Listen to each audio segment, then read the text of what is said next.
Right. I'm going to turn off my camera for this part here. But getting started here, this is training about basically on-site septic systems and the floodplain and some related shoreland regulations. And this is CL Strauss. I'm the state floodplain manager. And I've got Gary Bennett, my assistant, is going to be helping us with watching the chat and other logistics behind the scenes. We do have folks' cameras turned off, but you would be able to unmute yourself and turn on your mics. We should have time at the end for Q&A, but if you have questions come up, feel free to put questions into the chat, and hopefully you can see that.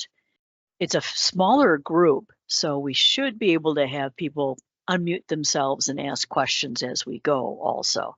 This is a training that initially I put together to give at MOWA, the Minnesota On-Site Treatment Association, and gave a similar one to some of the Carver County contractors that work with on-site systems.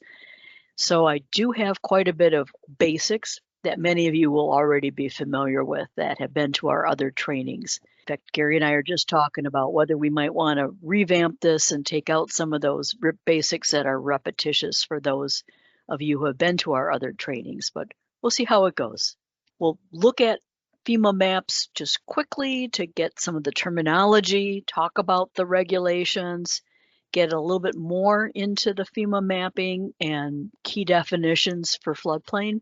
And we will talk about a couple key sites to see where the mapping information is.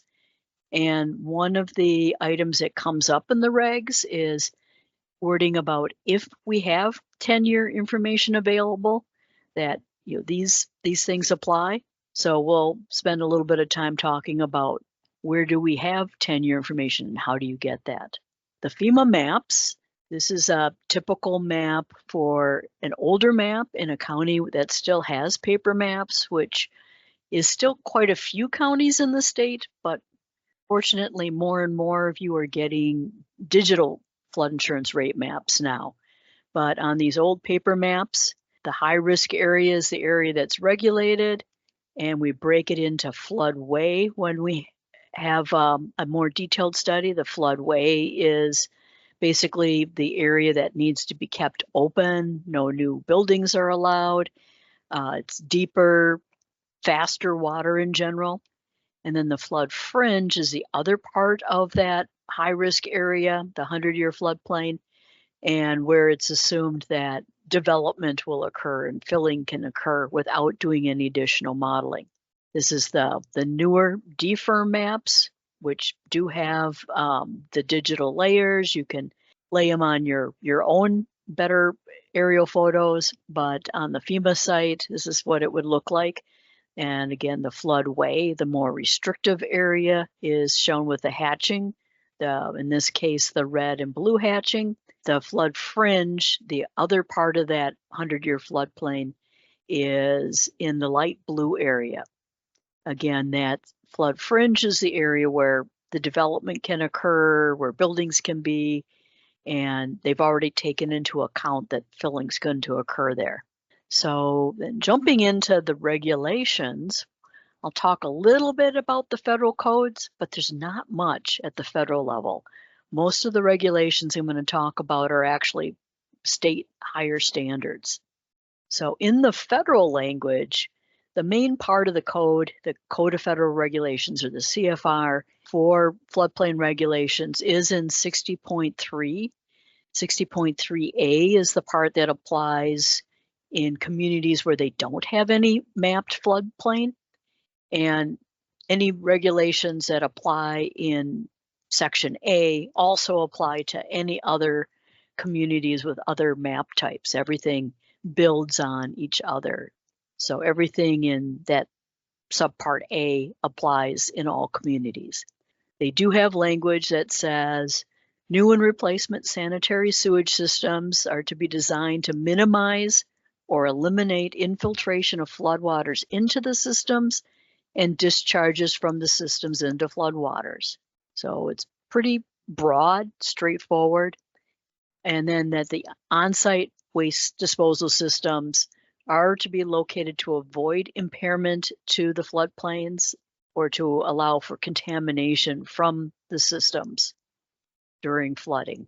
Very similar language, basically saying we don't want the stuff that's in our waste treatment systems getting into the floodwaters. If you get into Part C, that's the part where we've got mapped areas and they have some flood elevations determined. Not necessarily floodways determined, but they've got more detailed information. And here they don't talk about on-site subsystems in particular. They do talk about in these areas, these mapped areas, there's a lot of regulations about how you build the buildings. So it does talk about that the structure is watertight and that it's not allowing passage of water with the structural components, including those utilities, and that it's capable of resisting the hydrostatic and hydrodynamic loads and effects of buoyancy. So it's definitely more focused on buildings and structures in this part. So, and that's really all it says in the federal code. So we're going to be spending a little bit more time talking about Minnesota rules. And I'm going to start with the floodplain rules. In the floodplain rules, one part talks about pollutants and storage of materials that would be injurious to human, animal, or plant life. And it also, in another part, gets into a little bit more detail about anything that's what is considered a pollutant. And that certainly includes wastewater, things like that. They talk about things that are flammable and combustible and that are pollutants in general. So wastewater would be considered one of these pollutants that is not supposed to be released into the floodplain.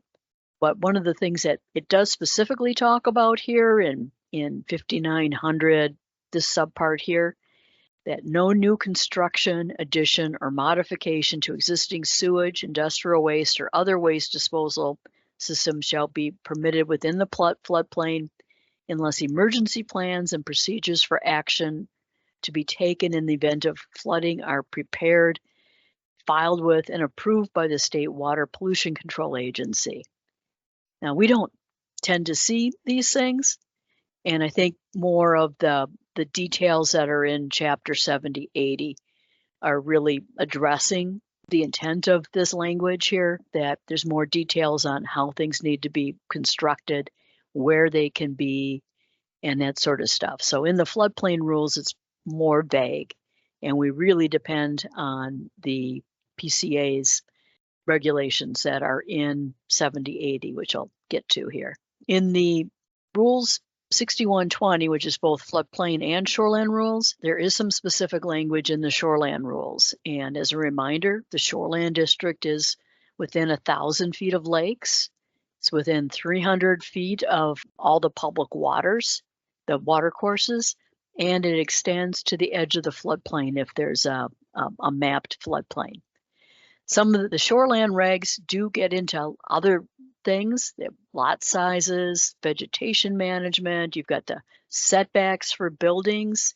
You've got half the setback for the building is a shore impact zone where we're much more stringent on the amount of grading that's going on and vegetation removal and that sort of thing.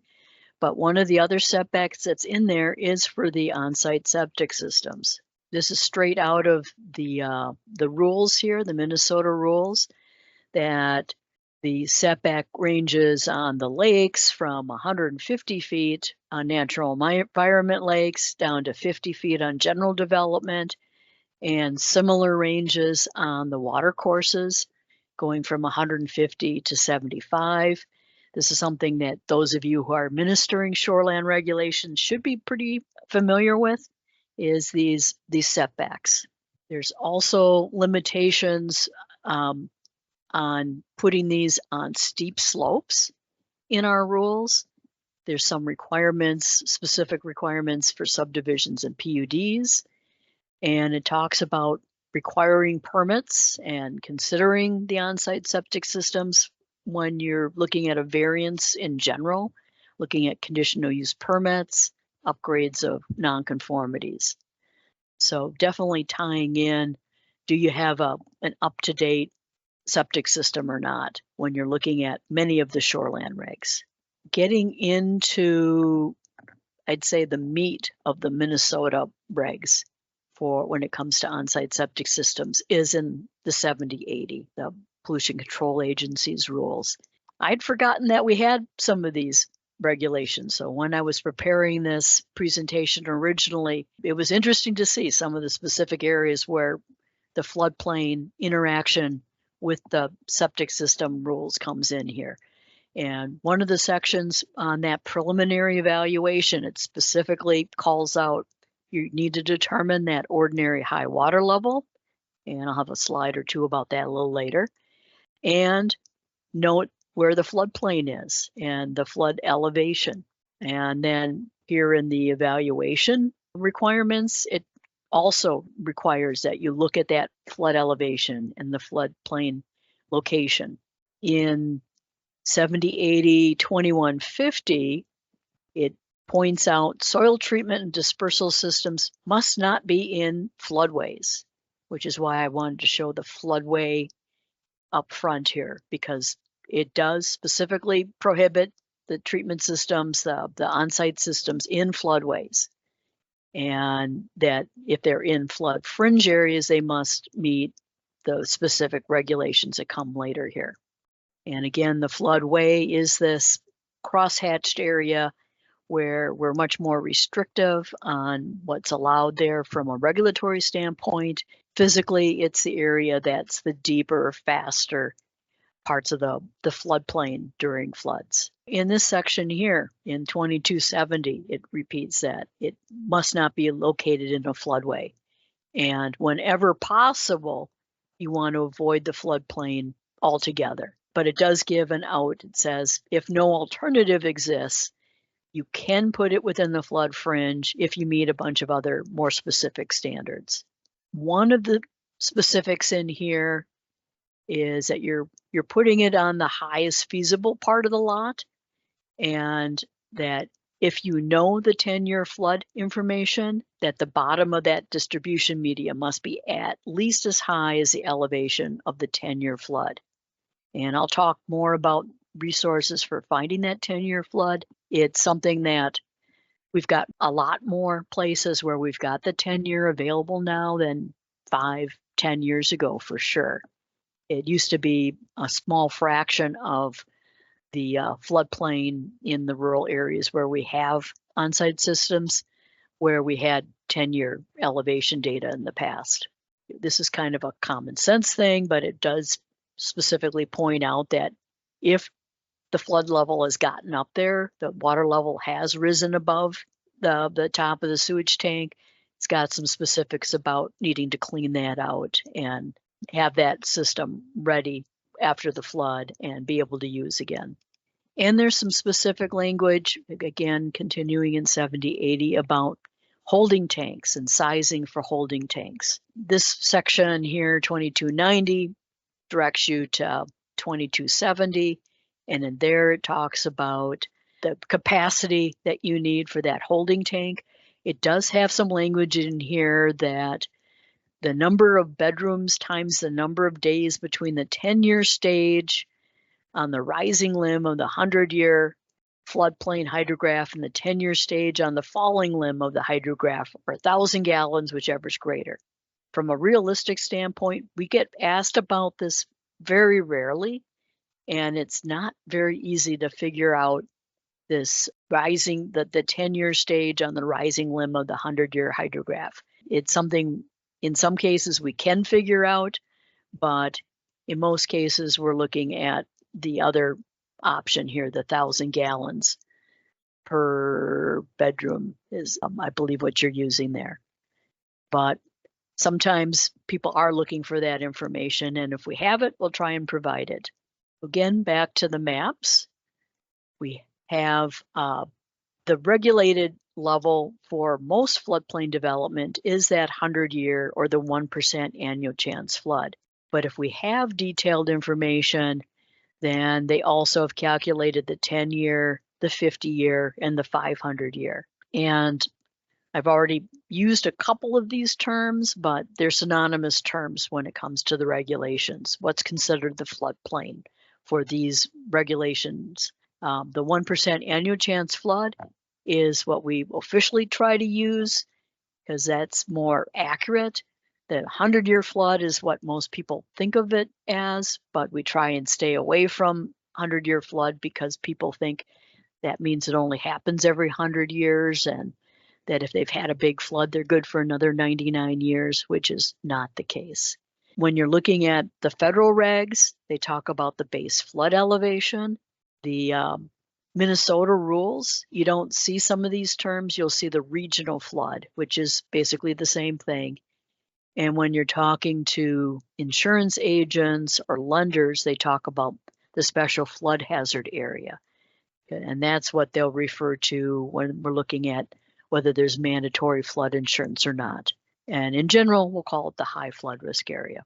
So on the older maps, the supporting data that you've got at the local level would be typically, if you've got detailed data, you're going to have a report like this with this color or a similar brown cover.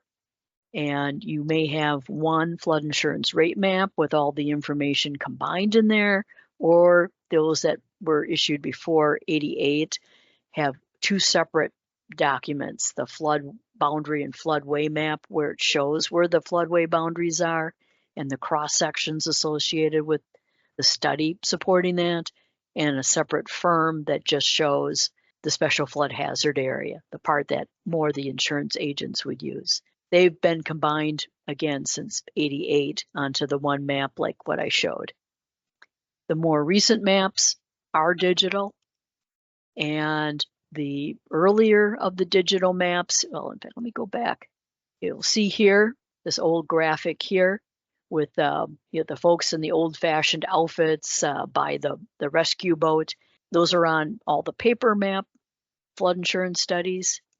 And then on the older versions of the first digital maps that came out. So if you've got that old-fashioned graphic on your flood insurance study, it means that your study started probably in the early 2000s. And even if it just got issued more recently, like here, Carver County just got issued in 2018, and others have been more recent. It's one that took a lot longer to get done and won't have some of the updated data that I talk about for the more recent efforts. But at least it's a digital map, which is nice. The newer digital maps did a better job at looking at the boundaries on the map. And here's an example of what those earlier digital maps did. They looked at the shape of the floodplain on the old paper maps, and they just did a digital capture. They pulled it, put the same shape on the new digital. It's considered a digital map, but they did not redo the boundaries using LiDAR or better elevation data. And so for those, that's something to be aware of in your county, because you'll need to look at what the real elevations are in the area, and you won't just rely on the FEMA map because it won't be following the contours very well. The more recent ones, most of our statewide LiDAR, the elevation data that you get from these planes flying along, shooting down light, and the time it takes to come back, they're able to calculate ground elevations quite accurately. We're using that data that was flown most of the state in 2010, 2011, 2012 era. And then they did the boundaries using that data, so they follow the contours and make a lot more sense than what we saw in this situation. So the counties that have the better data and had more recent efforts, more recent updates, they'll have this type of a cover on the flood insurance study, and a little bit different look to the map panels and the index. And a reminder that when we're talking about the elevations that are on these maps, The old maps, the paper maps, are pretty much using the 1929 NGVD there. And the new maps, other than Hennepin County, all the digital new maps are using the 88 datum. So an updated datum, updated reference point compared to mean sea level. Basically, it's the areas that had glaciers more recently. As they've left, the ground is still rebounding. And so we do have a difference in the elevations, that datum there in the northwest part of the state. Big difference compared to the southeast portion here. So you want to make sure that you're looking at whether you're talking about 88 or 29 datum. The types of floodplain delineation, I talked about the floodway versus flood fringe, where we have elevations on the official FEMA maps. That's going to be a zone AE, A zone with elevations on the map, or the older ones will be zone A with a number. The number has to do with the number of half feet between the 10-year and the 100-year elevation. So on some of the older maps, you will see a zone A with a number. On the newer maps, they just put AE for elevation. There are some other areas, overland flow type of floodplain and more ponded areas are AHs. These do have data on your maps. But unfortunately, in much of the state or most of the state, we have those A zones. The A zones are considered to be the high risk zones, but we don't have any supporting information. We don't have any elevations on the official FEMA maps. We won't get into it here. We do have some coastal floodplain coming in St. Louis County on Lake Superior, and we get into some different regulations. So when we have new maps in St. Louis, we'll update the folks there on those things. And before we got started, we were talking a little bit about zone Ds, and that's an area where they haven't determined the flood risk. It's only in a few counties. But as I mentioned, A zones are very prevalent in the state.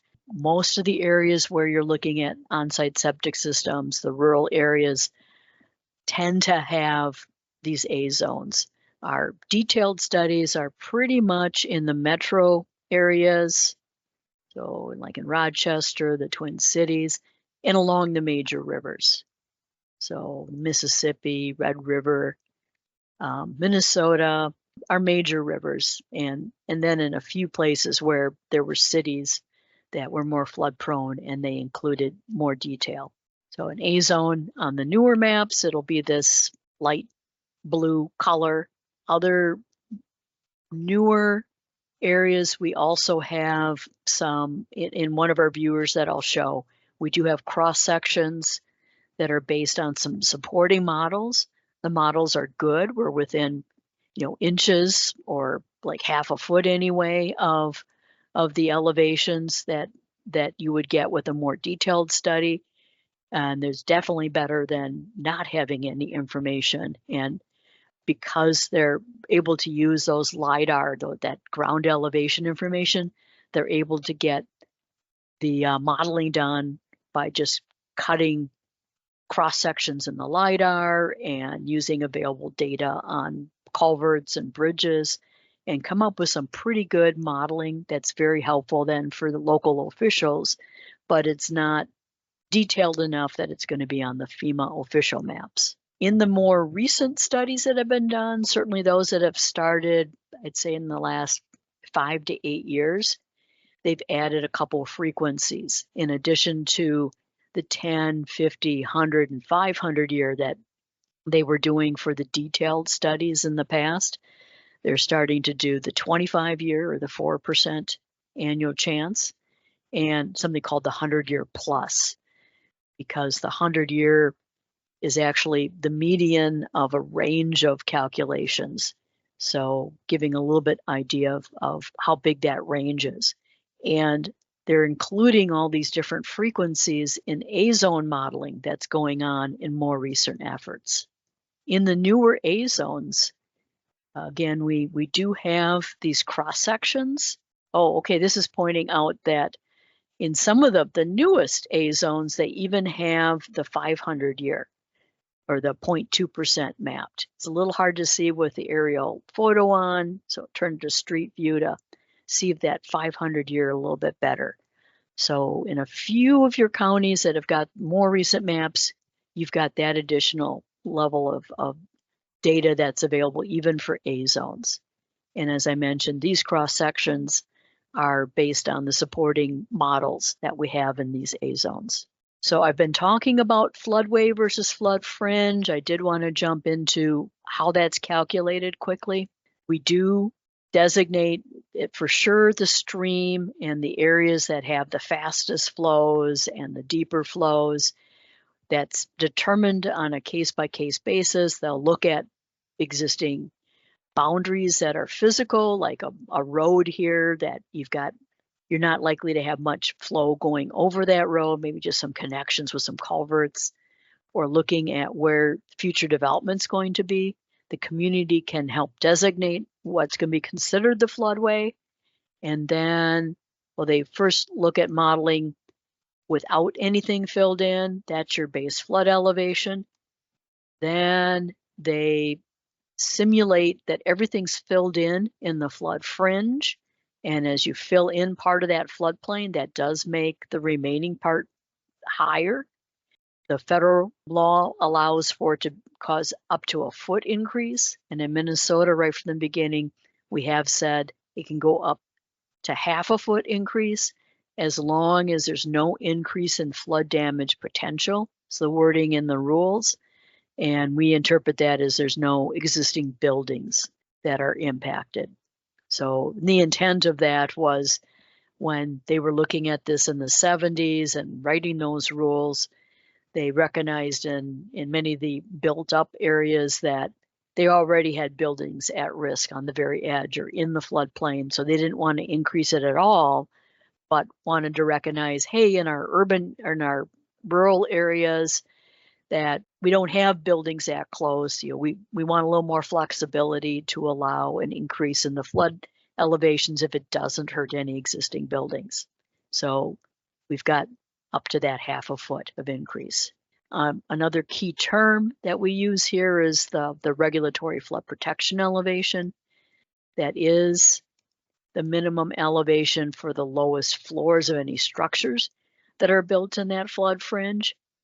And that's also the elevation we look at for flood proofing and some of the other minimum elevation requirements. The federal requirement is just based on the flood elevation.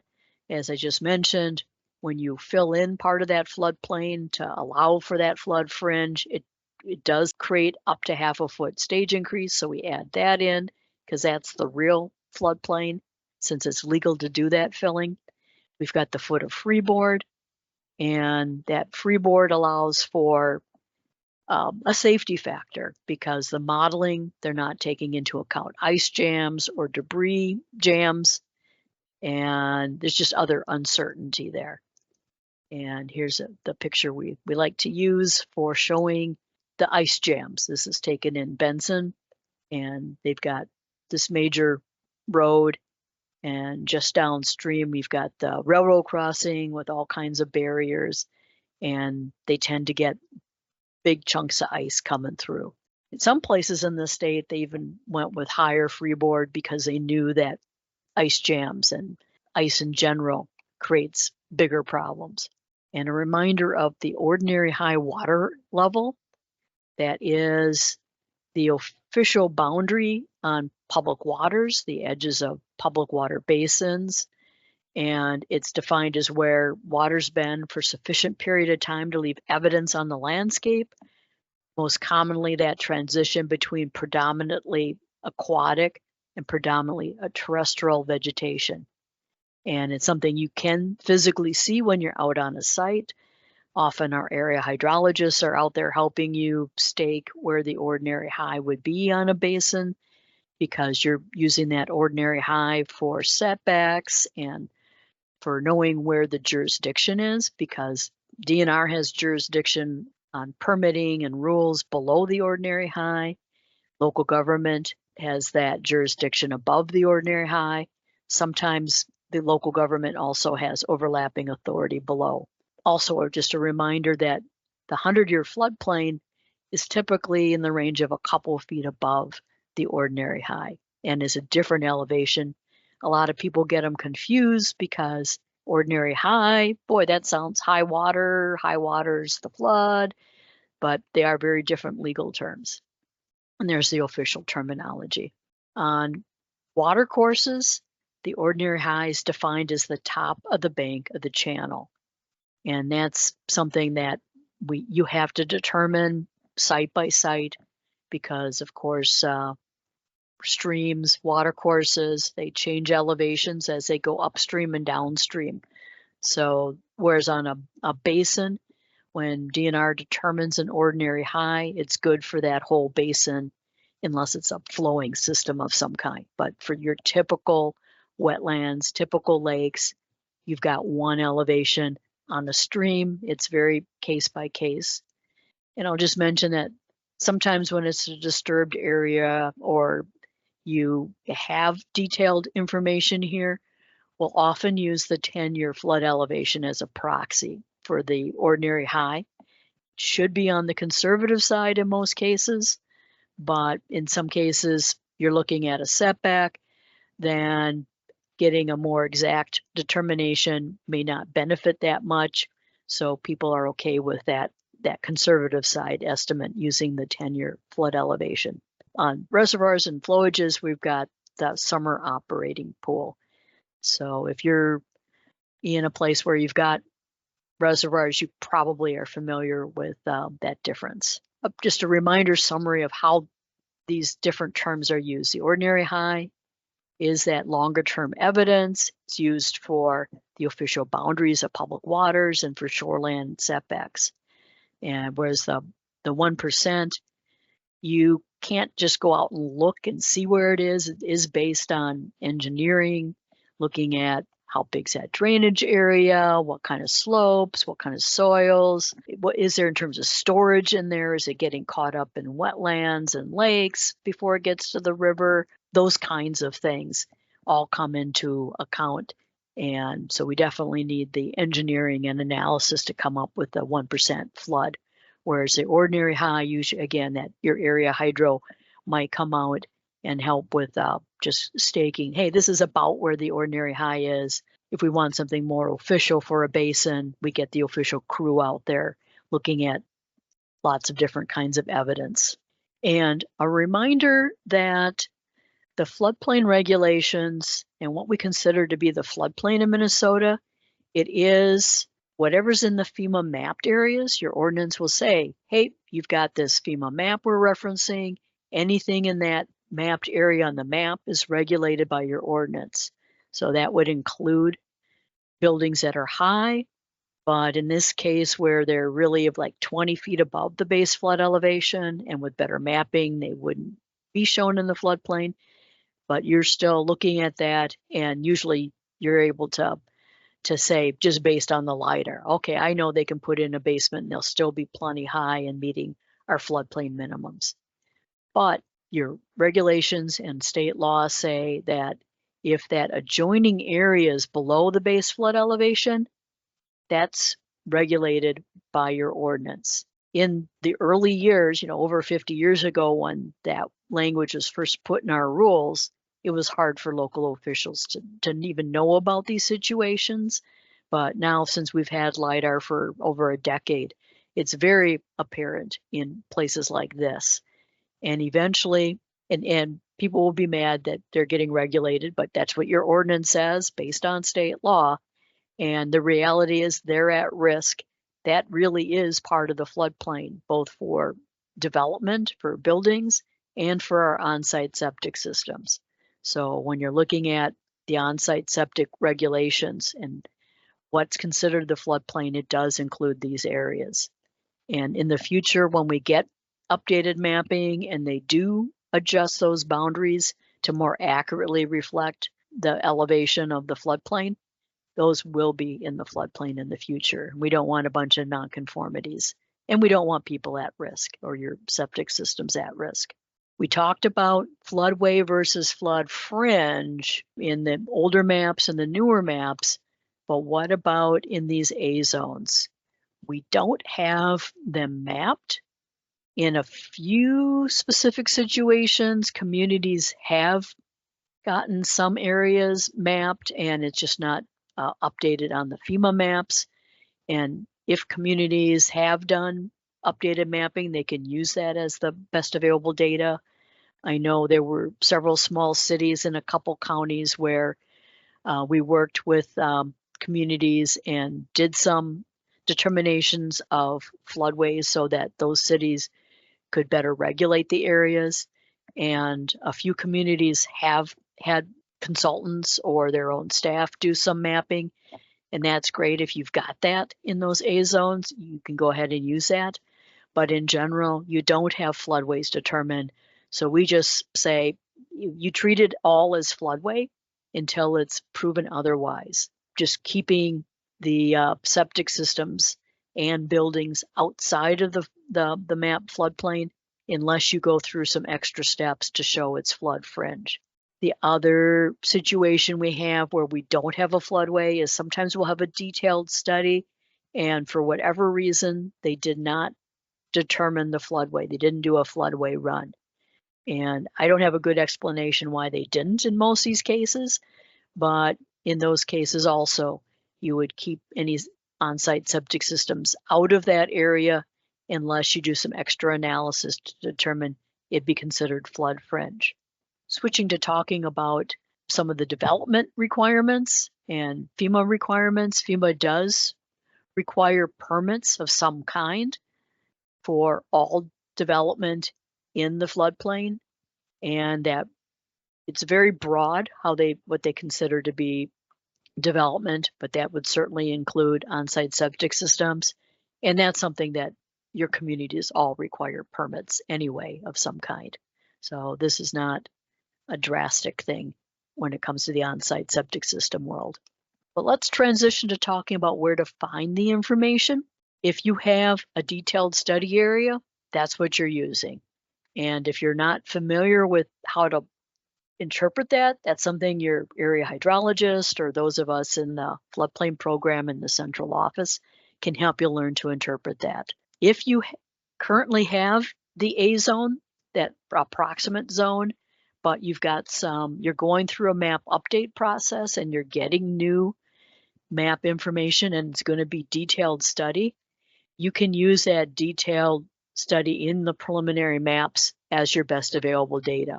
And in those A zones, again, most of your rural areas, if we've got that A zone modeling, and we tend to call it pink lines because, well, in the examples I've been showing, the cross sections we show are a bright pink color, and in our main viewers and the default symbology in our layers that we have available at MinGeo Commons, it's a pink colored line. And again, we're getting that in more and more places. And the other stuff's really more about getting base flood elevations. How do you see the official FEMA maps? Well, first of all, most of our local officials, so you would have a copy in your offices. You always get at least one set of paper maps. Even now with the digital firms, you get one set of paper maps. But for the digital maps, the place that you'll usually look to see the official maps is FEMA's Map Service Center. And when you go there, it's a place to enter the address or city. If you say city, it'll usually take you to City Hall. If it's a digital map, you will see this nice overlay on the aerial background. If you've got an older paper map, you'll see a bunch of dots. So this example here is really just for a digital map. For the paper maps, we've got other instructions on how to make a FERMET, how to make an official FEMA map. Usually the location, a lot of times it'll be at the mailbox or in the center of the lot. So a lot of times I'm looking at places that I want to get that building, so I click on that site, so I get my location dropper right on the building I'm looking at. And then if I want a map, I click on this dynamic map, printing a FERMET. And if you print that, you'll have a little location marker, this little orange drop thing where you put your click. And so that's in the center of the map. You can only print them at the scale that FEMA has the panels. So you can't do the zooming in and out. If you do want to zoom in and out, do it on this interactive map before you get the official format. On our DNR website, we have more information related to this. If you go to our maps and technical resources, and then to our find flood maps, we do show the status of counties and whether you have digital maps or paper maps. The good news is we're seeing more and more of the light blue showing we've got digital maps, and these with the asterisks basically are, or the circles are in progress of getting better data. The other thing I want to remember to point out is that we show where we've got the A zone supporting models. So all these counties where you've got these kind of pink looking lines on the counties, that's where we've got A zone data. So in much of the state, we've got some better data. The other thing we've got on this page is a link to a video called Is My House in the Floodplain? Looks like this. If you go to the show more on the YouTube site, it will give you timestamps if you want to jump right to the part on how to make the format, or if you want a little introduction to using Mintopo, or if you want to jump to paper map information. Another resource we've got that I've already been showing examples from is the Lake and Flood Elevations Online, or LFEO. See, the layer options is this icon here. One of the top things that it shows here is these A-zone cross sections. We call them the estimated 1% water surface elevations. They're not officially the base flood elevations, what FEMA calls that 100-year elevation in the detailed study areas, but it can be used as best available data. So we call it the 1% water surface elevations. In the digital counties, we tried to use the same symbology that's on the FEMA maps. So that same cross-hatching for floodways with the red and blue, the same light blue for the 1% annual chance flood, or the flood hazard area there.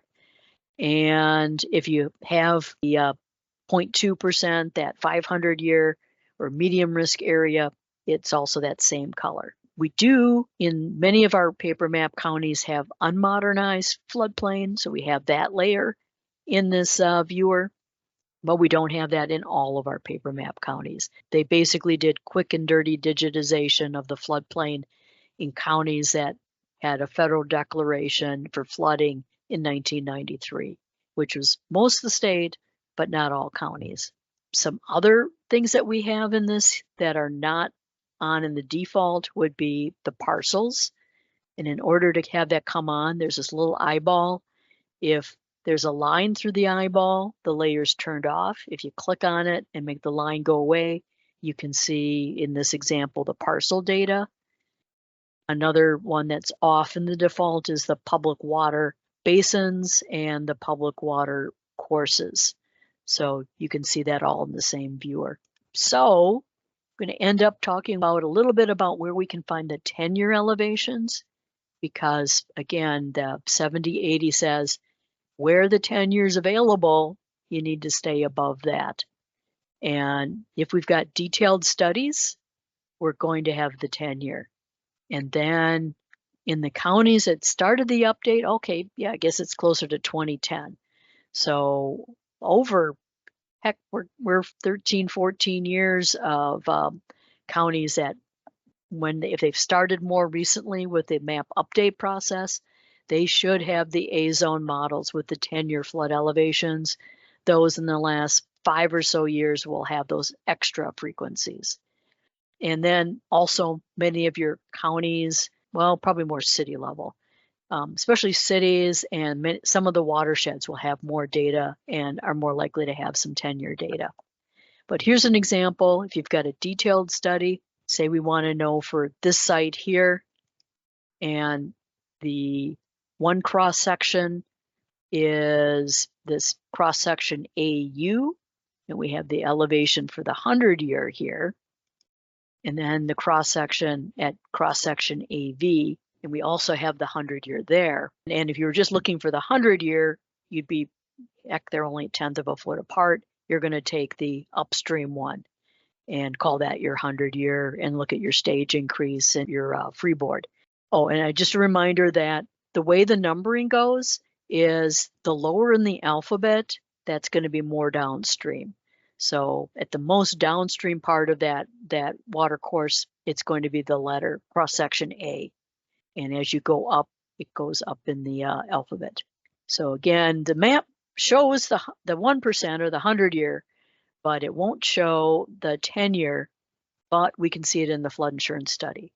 So we're going to go into the flood insurance study, and we'll go to the back of the flood insurance study where there's these flood profiles. You'll find the right river and where the cross section is that you're interested in. So in this case, our site's here.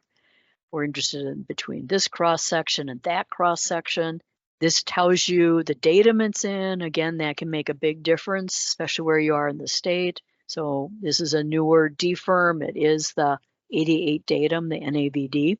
And the legend here points out that these different lines are the different frequencies, the 10-year, the 50-year, 100-year, 500-year. So we're going to look at the 10-year here, and I'm going to zoom in a bit because that's tiny. And so we're going to go look at, again, the upstream cross-section for this area as we want to know. We go up to the 10-year, we go across. It's kind of hard to read at this scale because each of these boxes is a foot. So I'm going to zoom in on this part, and we can look more closely at where that line was coming up. And it's very close to this line here. So we call it, it's going to be in the 947.9, 948 range because it's very close to the 948 line. So you can, and this is something that you can go through, do the calculations, and have one of us at DNR kind of check your math and check what you did. It's always good to have another pair of eyes looking at these, making sure that you were looking at the right thing, whether it's a coworker, your area hydro, or one of us in the floodplain program can help double check these things. Again, more of the counties are now getting A-zone 10-year information. And so all these shaded counties, we have the data. In the blue counties, they're either the new effective maps, or they're pending and they're going to be effective soon. And then the blue counties, we've got, well, a couple of them actually now have their 6-month warning letters and will be official soon. But others, we've got the preliminary data. And so we've got some nice data to help you out. So say you're interested in one of these sites. Hey, I'm looking at a site here. This is the upstream cross section in the area I'm looking at. I want to know what the 10-year is here. This is showing me the 100-year, the 1% elevation. And if you've got GIS, you can click on that line and see your table that's associated with that line. We've got the 10% here, percent 10. And so that's showing us our 10% elevation is 1179.9.